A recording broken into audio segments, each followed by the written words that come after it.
ఏపీలో పొత్తులపై అధికార విపక్షాల మధ్య డైలాగ్ వార్ కంటిన్యూ అవుతూ ఉంది. పొత్తులు ఎందుకు పెట్టవలసి వచ్చింది, సీట్ల కేటాయింపు ఎలా జరిగింది అనే దానిపై టీడీపీ జనసేన నేతలు క్లారిటీ ఇచ్చారు. ఆ వ్యాఖ్యలకు మంత్రి రోజా కౌంటర్ ఇచ్చారు.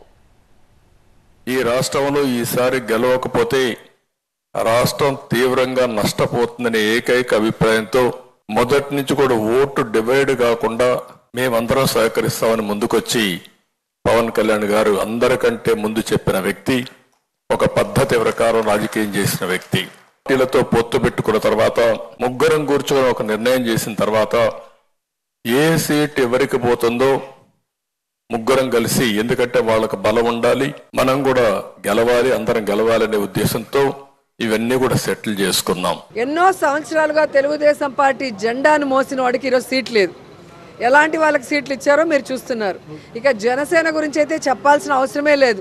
24 సీట్లు అన్నాడు, గాయత్రి మంత్రం అన్నాడు, అశోక చక్రంలో ఊచలు అన్నాడు. ఇప్పుడు 21కి ఇంకా త్రివిక్రమరావు డైలాగ్ రాసిచ్చినట్లేడు, అది చెప్పట్లేదు. ఆ 21లో కూడా దాదాపుగా 11 తెలుగుదేశం పార్టీ వాళ్ళు, మిగతా వాటిలో మెజారిటీ వైఎస్ఆర్ కాంగ్రెస్ నుంచి వెళ్ళిన వాళ్ళే ఉన్నారు. ఒకరికి ఒకరు పడక మొత్తం ఆ కూటమి అంతా జీరో అవుతుంది. డిస్టర్బెన్సెస్ క్రియేట్ చేయడానికి వైఎస్ఆర్సీపీ నాయకులు జగన్మోహన్ రెడ్డి గారు ప్రతిరోజు కుట్రలు చేస్తూనే ఉన్నారు. నా రిక్వెస్ట్ ఏంటంటే మిమ్మల్ని అందరినీ, there is no alternative to hard work. చాలా సందర్భాల్లో లోతుగా ఆలోచించి భవిష్యత్తు ఏమైపోతుందనే భయంతో తీసుకున్న నిర్ణయాలు ఇది.